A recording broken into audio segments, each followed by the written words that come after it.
Welcome back to Torah on the Go. Rabbi Feinstein and I are so excited to learn with you, whether you are on the elliptical, the Peloton, whether you're in traffic or taking a walk with your dog at this moment. We are so happy that we have a chance to learn with you right now. For the last couple of episodes, we have been talking about the Hebrew Bible and the book of Genesis, the creation process. And I'd like to begin this episode by talking about a little story in the Talmud where the rabbis get together and basically start debating whether or not it was a giant mistake that God created humanity. Oy vey. Was humankind, is that a big misstep in the creation narrative? Would the world have been better off without people at all? The rabbis debate yes, no, yes, no, yes, no. Finally, they end on no. It was humanity is a mistake. Or yes, humanity is a mistake. Regardless, it's a mistake. And then they break for Kiddush. They go for lunch. Let's make the best of it anyway. That's right. Said, yeah. That's right. Right. So let's start with that notion. The very end of the creation process, God creates Adam. Now, we think of that translated today in colloquial English as Adam. It's the human being, right? Right, but it is the human being. It's not Adam, right? It is the human being. In the first story, there's two creation stories. In the first one, he creates male and female together in the image of God, and that's Adam. In the second story, is the one that we're more familiar with, I think. Adam and Chava. Right. First you have Adam, and he's alone, and then God creates the woman out of his side, his rib. Right. Let's talk about the first one for just a moment. Mm-hmm. Okay, so in this moment of creation, God creates humanity, Adam. Mm-hmm. The rabbis want to debate. Amazing, mistake. I would say that at that moment, we enter the story itself. We enter the narrative, and that's actually the moment of the beginning of partnership between God and humanity. Right. Well, look, the question is why create a human being, right? I mean, it's a perfectly wonderful world by the middle of the sixth day. Friday afternoon, the world is perfect. Right. You know, animals know what they're supposed to do. Trees do what they're supposed to do. Stars, galaxies, everything in creation does what God told him to do. Then God has this plan. I'm going to create one more creature. And this is the one that's going to give him trouble for the rest of the Bible. Like one more creature, but this one's going to be unique. And it says it in the Torah because the rhythm of the story stops and you have something which we have for no other creation. God ruminates, contemplates. Naset Adam, shall we make the man, or we will make the man, we'll make the human being in our image. The first question is, this creature is going to be different from any other one. It's signaled by this rumination, and then this notion of create the human being in our image. Well, everyone wonders about the hour. Who is the hour? Is God speaking in the royal we? Could be. Is God speaking to the rest of creation? That the human being will reflect all of creation, the animal world particularly? That's one problem. And then the really deepest question is, what is this image business? What does it mean that this creature will have something that no other creature in the earth, in the world has, some spark, some element of the divine? And then the human being is created and given a special mandate to rule the world, to dominate the world, to rule the world. Later we'll talk about the human being as caring for the world.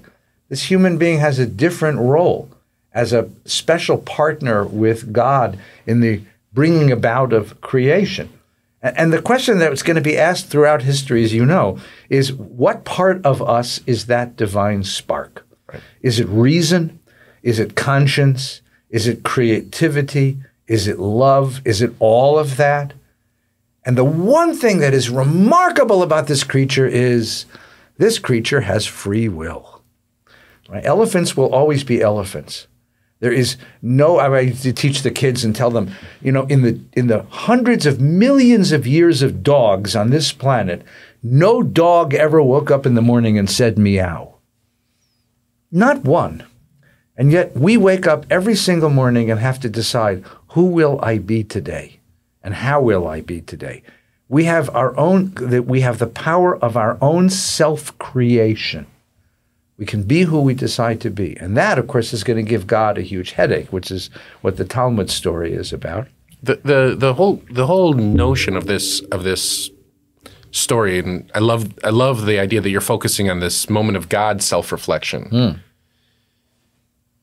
Mankind, humanity, has a problem that none of the other acts of creation have, and that is purpose. Purpose. What should human do? And I'm purposely saying human, the singular human, right? Adam. What should Adam do? It's not clear from the text that God knows. And when we say free will, when you read the text in real time, you're not 100% certain that free will is really what's happening. Everybody else is given a charge, or at least, as you mentioned, intuitively knows what to do. Trees intuitively know what to do. Birds intuitively know what to do. Fish intuitively know what to do. Adam comes along and seems not sure. In modern English translations of the Bible, the word instead of rule is steward, which is perhaps a better word to think about in terms of modern day environmentalism. How do we coexist with the world rather than dominate the world? Protect it. Right. How do we protect it? How do we steward it? Yeah. But that in and of itself is so abstract. That can't be the lone charge of humanity, is to only steward the environmental sense of the world. The idea is that humanity would take up the responsibility of creation, perhaps, of making the world better, of improving the world. Right. The Kabbalistic ideas of repairing it and finishing it. The notion that creation wasn't finished on the end of the sixth day, right? Creation was left, there was pockets of chaos left in the world, and we're put into the world as the force of creation to complete and to perfect the world that we live in. That's why I think so. So this is where the Torah's brilliance comes in. There's a second story. If you turn the page and you get to chapter 2 of Genesis, it's a very different story. First of all, you start with a world of nothing. And then human being, it's man actually at the beginning of the story, is brought into the world as a condition of life being in the world. And whereas in the first story, the human being is created b'tselem Elohim, in the image of God, in the second story, he's created out of the dust of the earth.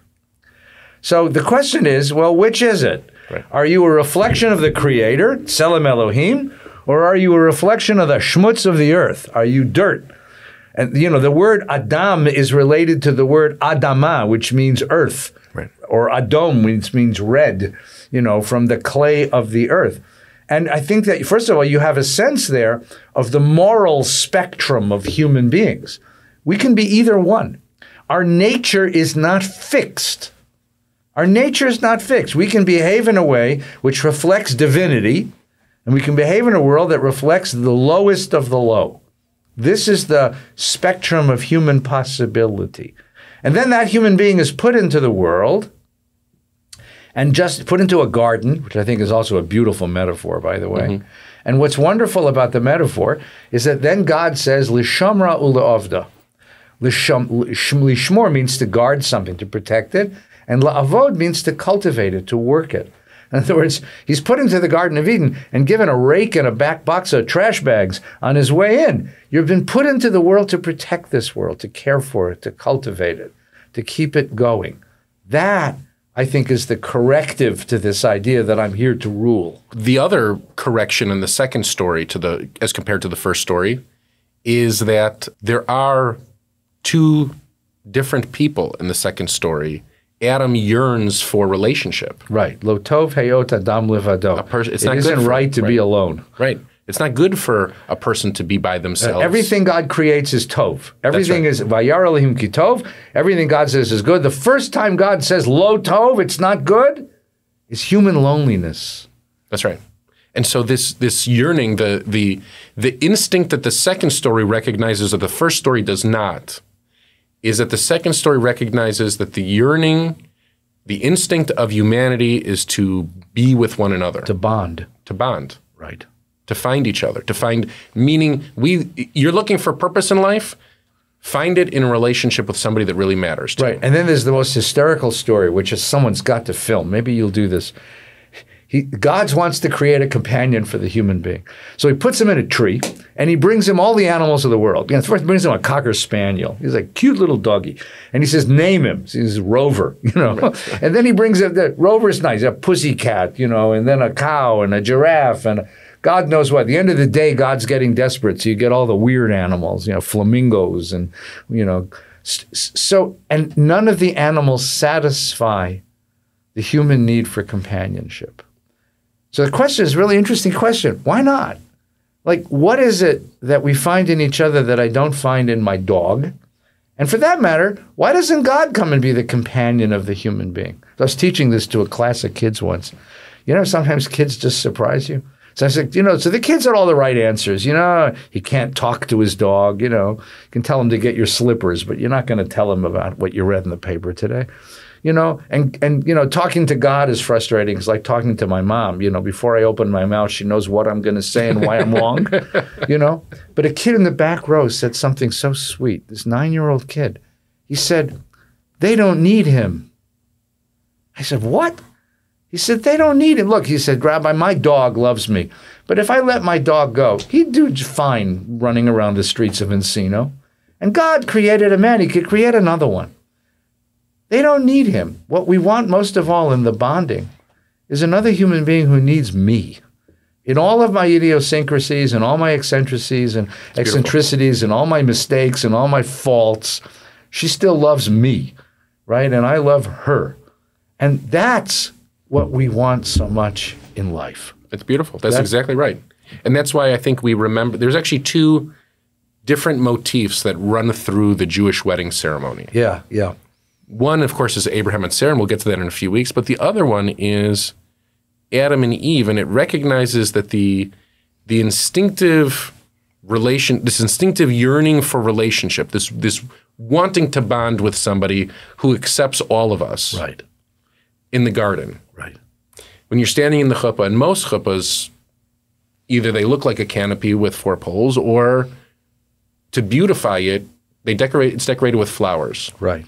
And I don't think people really appreciate how much most chuppahs look like what we imagine the Garden of Eden to look like. Right, the tree of life. The tree of life, that's exactly right. This couple stands beneath the tree of life the way the first did. And the wonderful thing is that, the story is that he takes the man, it's either the rib or the side, depending on how feminist you want to be about this. And he creates the woman. And the Midrash says, before he wakes up the guy, the angels rush in and say, no, you shouldn't see her this way. So they take her and they bathe her in the 4 rivers of Eden, and the angels crochet her dress. And the last line of the Midrash, and God braided her hair. And that's the mitzvah hachnasat kala. You bring in the bride, and then he wakes the guy up. And the first time the human male speaks in the world, the first words a human being speaks in the world, he looks at the woman and says, Zotapam. This time, God, you got it right. Mm-hmm. She's the one for me. And then they're married under the tree of life. It's a beautiful scene, and it's recreated. That's right. In every wedding. And in every wedding. And when I talk about it, usually with couples under the chuppah, and explain that Kabbalistically, we believe every time that we're at a wedding, the entirety of the narrative of the world leads to this moment. Mm-hmm. Leads to this moment. Everything that's happened in both of your families, as far back as they can remember, throughout history, leading back to the Garden of Eden, every step of humanity was to lead for the union of these two people. Right, right. When we welcome them, this is a beautiful midrash that along with these 2 kids, all of their ancestors are standing with us under the chuppah. So right. I always welcome them. Right. And it's not hard to imagine, by the way, because it's not hard to imagine that this was the fulfillment of the dream of generations and generations that came before. And this is the reiteration of the great human story. And the great thing about this is, if you had to choose one element of human existence as the first story to put in your sacred text, the Bible chose love. Love. Love. And the great mystery that 2 human beings who are unrelated to each other, who come from different families, different cultures, different genetic pools. He comes from Mars, she comes from Venus, find each other and bond with each other.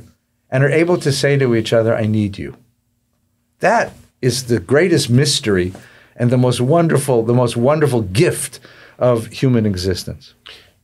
And it's not lost on me when I'm standing under the chuppah with a couple and they look lovingly into each other's eyes. And of course, it is all of us who have been married for a long time recognize that look between two people who are about to engage in this journey of life together. Right. And there's a certain amount of both love, lust, even perhaps foolishness in the dreaming of it all. Well, it's because it's naivete. There's because Adam is asleep when he creates her. So that's exactly right. There has to be a level of unconsciousness. Yeah, there has to be, because if somebody laid out all of the challenges that life would present, my wife were fully awake when we first met. No, but if we could fathom under the chuppah all of the challenges that life would have in store for us, right? We wouldn't immediately say yes. No, but there's some deeper drive. There has to be. There has to be a purpose, and the purpose that story points to, that the chuppah points to, that all of it points to, is that it points to relationship and creating more relationships. And bonding. Right. And bonding. And that's why, whether or not we say into the chuppah or not, once that couple leaves, and, according to tradition, they would go to a yichud room. Now, wedding dresses and tuxedos have become too complicated to take off and put on quickly. But they would go off into a yichud room. They would go, when you talk about one of the yuckiest rituals that we have in our people, they would go into a yichud room.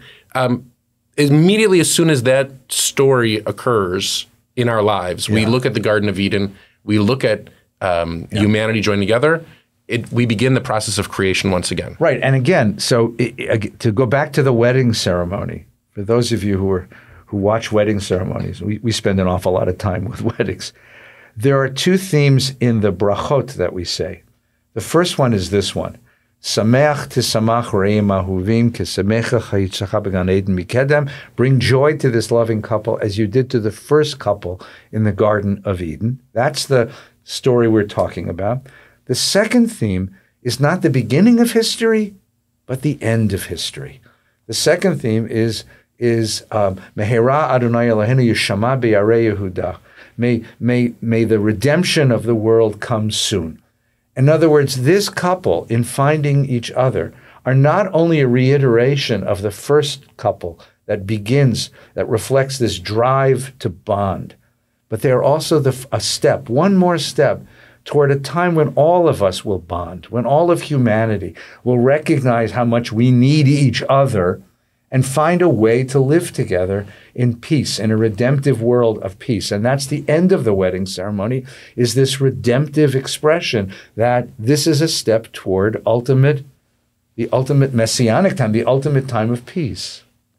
And perhaps that's why one of the overarching principles of Judaism is Shalom Bayit. Yeah. Shalom Bayit is that there be peace in the home. Essentially, that's what God wants in the Garden of Eden, and it can't happen for a whole host of reasons. We'll talk about that soon. We'll talk more about this because it's not just Shalom Bayit, but just Bayit. The notion that the home, that domesticity, is itself an expression of spirituality.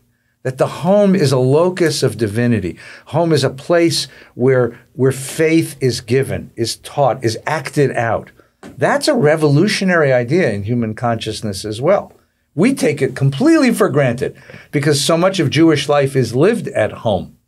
But it's not to be taken for granted. This idea that in bonding together, in creating life, creating a family, creating a community of friends, opening a table to a meal, the simplest expressions of bonding, of domesticity and home are themselves symbolic of the highest aspirations and our highest sense of who we are as human beings. That's a very wonderful discovery of our faith. Well, this conversation about home was brought to you by Zillow.com. We want to thank Zillow for sponsoring this episode. And we want to thank all of you, of course, for being part of this episode. We are adding a new button to the website. So if you go to vbs.org and look at the podcast, you can see that there's a button, Ask Us a Question. and we will interact with you. We'll entertain questions.